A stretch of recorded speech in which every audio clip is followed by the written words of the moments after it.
Over the past few years I've tried out an almost embarrassingly large number of different bags and backpacks, and even now I still use at least 3 different backpacks on a regular basis.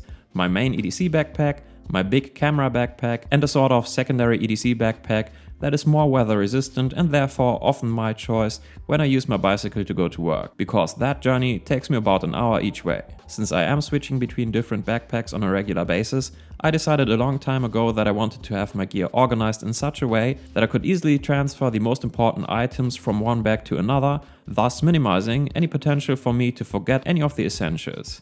This pouch then is not a survival pouch in the sense that you sometimes see here on YouTube, but it packs a lot of stuff that would be incredibly helpful in all kinds of bad situations. So in essence, I don't actually want to have to use any of the items in here. These items are very much meant to be my backup solutions, but if I do need them, I am certainly always happy to have them. This kit has proven incredibly valuable over time, and even though it's fairly big and heavy, it's well worth packing it for me anyway. Also, I have made a video about this kit about 3 years ago, so just to let you know, this is not something that I've just put together. This kit is something that I've been using for at least 6 years, and it's always evolving to the point where I now think that it makes sense to give you an update on what I have in here. In terms of the idea behind this kit and what I need this kit for, this kit is basically supposed to help me with all of the somewhat foreseeable emergencies that might come up in my day-to-day life, be it on my way to the office, on my bicycle, on a business trip, a personal holiday, out hiking, out motorcycling, or whatever. You can of course get by without any of the items that you see in this kit. Nothing here is strictly necessary, but I guess that at least with most of the items that you will see, you will kind of get an idea of how and why they could be useful, and then you can make a decision for yourself if you want to bring them along for yourselves and if they are worth the extra weight and the hassle, or if you don't need them. This video is therefore meant to give you an insight in what I carry and why I carry it. And so let's get right into it. And to give this video a bit of structure, I will break this kit up into 4 separate categories: the electronics, medics and hygiene, tools, and other stuff. Let's go. And let's start with the electronics part of the kit, because it's easily the stuff that gets used the most. I still carry a 10,000 mAh power bank, but I have upped the game and bought myself one made by Anker and ditched the old one.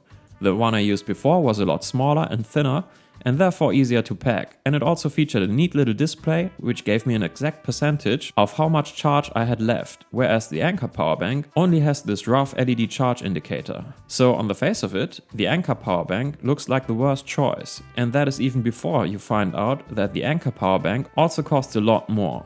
One of the 2 main reasons for me to switch was that the Anker power bank supports way faster charging speeds, but more importantly the fact that I call BS on the advertised 10,000 mAh capacity of the smaller power bank. My primary phone over the past 2.5 years has been this iPhone 13 Pro, which sports a 3000 mAh battery. But when I used this old power bank to recharge my iPhone, it drained the power bank by more than 50% for less than a full charge on my iPhone.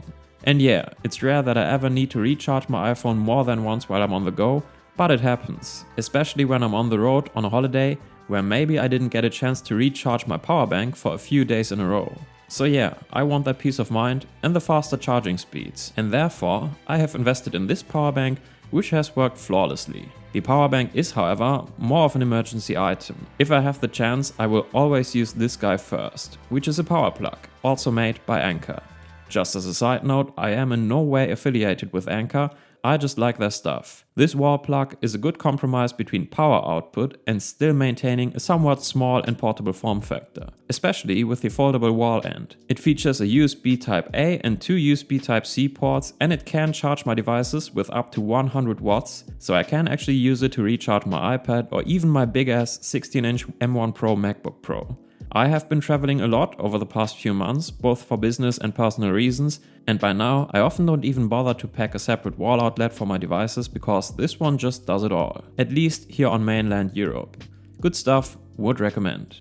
To accompany both the power bank and the wall plug, I also bring a cable. This cable is essentially a USB Type-C to USB Type-C cable with up to 100 watts power delivery support. And it features adapters on either end, with one being a USB Type-A adapter and the other being a Lightning or micro USB adapter. Since I am still using the iPhone 13 Pro with its lightning port, that versatility is much appreciated. I also got this OLED magnetic charging cable, which is a perfect segue to talk about this big chunky flashlight. This is the OLED Seeker 2 Pro. It is a big-ish flashlight for most people, but in the world of powerful flashlights, it's fairly medium weight. It does pack a hell of a punch though. It's powered by a 21700 lithium-ion battery with 5000 mAh capacity, and if you combine that with this triple LED setup, you get a max output of 3200 lumens, albeit only for a short period of time. But more importantly, with a more sensible output of 300 lumens, you get about 9.5 hours worth of running time on a full charge. So it doesn't matter where you got lost in the woods, you will always be able to find your way back home. And that's it for the electronics. As you have seen, it's mostly a kind of support kit that helps me to keep my iPhone, iPad, notebooks and whatever running, even when I'm traveling or somewhere without direct access to electricity. But not only electronics can stop working properly and let you down, even your own body can do that, or your clothes for that matter, and that is where we get to the second category of this kit. We all know that sometimes it doesn't need much to ruin your day.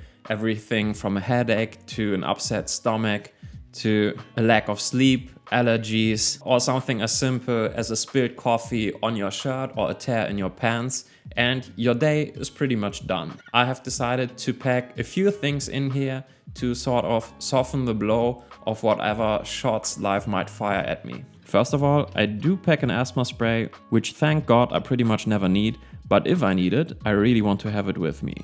Aside from that, I pack an assortment of pills that I have to use on a more frequent basis. These consist mainly of ibuprofen, anti-diarrhea pills, antihistamines to fight allergies, and caffeine pills. Aside from that, I got this neat little guy in here.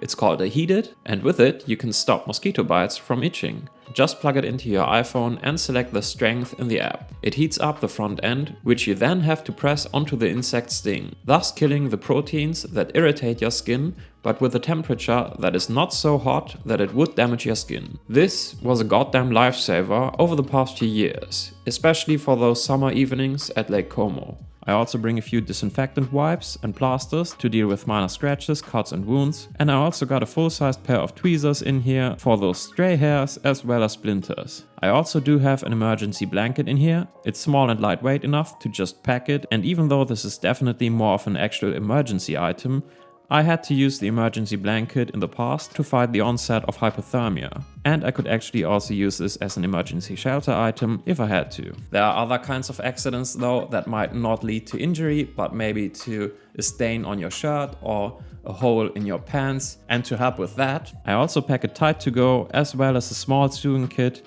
with a needle and different colors of thread.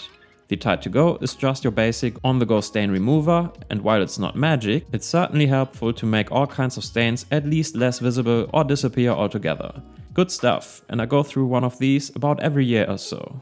Embarrassingly enough, I also occasionally have to use the sewing kit. It's good enough to patch up small holes or to sew on a button every now and then. I got it for free in a hotel some years ago, and I simply replenish the different colors of thread when needed. Which reminds me that I should buy some more beige colored thread to put in here. Anyway, that's it for this category. Next one up is the tools. I try not to go overboard with the tools that I carry with me on a daily basis, but some tools have just proven their value over and over, which is why I feel like I always want to have them in my bag. One small set of tools that I carry with me every day that is not in here is my ratchet set by Topeak. This little set is enough to tighten most screws on any bicycle, or to fix a tire, or in fact to build or take apart most of the furniture in your house. It's too big to put in my EDC pouch, even though I could probably fit it in there if I really tried. But rest assured, even though it's not part of this kit, it has its own place in my EDC backpack. More on that in another video though. The tools that I do have in here are the following. A pair of Knipex Cobra XS pliers.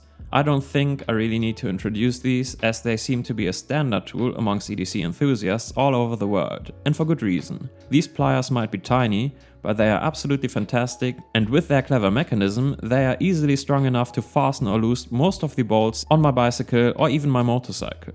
And for all you nerds out there, yes, I know that these are not ideal to use on bolts because they will chew into them and all that, which is also why I have in fact contemplated to instead pack this Knipex pliers wrench, or maybe both, but I decided against it in the end. This small pliers wrench lives in my Vera Cyclops kit, which is what I use to work on stuff at home and what I would bring on a longer motorcycle trip. The Cobra XS pliers are more of an emergency use item in that regard, and not meant for regular maintenance and such. They are, however, more versatile than the pliers wrench in my opinion, since they can basically do almost everything that the pliers wrench can, just maybe not as good, but the same can't be said the other way around. So, the Knipex Cobra XS pliers. Aside from those, I also carry a Swiss Champ with hardwood scales in here. This is a fantastic Swiss Army knife with an extremely versatile and useful set of tools. It's basically a whole tool chest that fits in your hand. And with these hardwood scales, it also looks and feels just absolutely delightful. I don't even know where to begin with the things that I can do with this little monster, so I won't even try. All I can say is that this has been the benchmark for pocket tools for decades now, and for good reason. As a side note, the reason why I decided to go for this now instead of my previous tool of choice, which was either a Leatherman rebar or a wave, is because the Swiss Champ is legal to carry in most places here in Europe, unlike the Leatherman tools, but more importantly, because these Leatherman tools are obviously pliers based, which is fine, but that comes at the cost of other tools on here to accommodate those pliers. And since I have the Knipex, I don't really need another big set of pliers. So I'm fine with the small pliers on the Swiss Champ, and I love the other tools and benefits that the Victorinox provides. In order to keep my Swiss Champ sharp and well maintained, I keep this Victorinox field sharpener in here. I know it's not exactly the best sharpening device, and I certainly wouldn't use this on my more expensive hipster knives, but I consider this functional and adequate for the steel and blade type of the Swiss Champ. Victorinox blades tend to dull fairly quickly, but they are also super easy to resharpen with this. No need for a fancy guided sharpening system or a sharpening stone.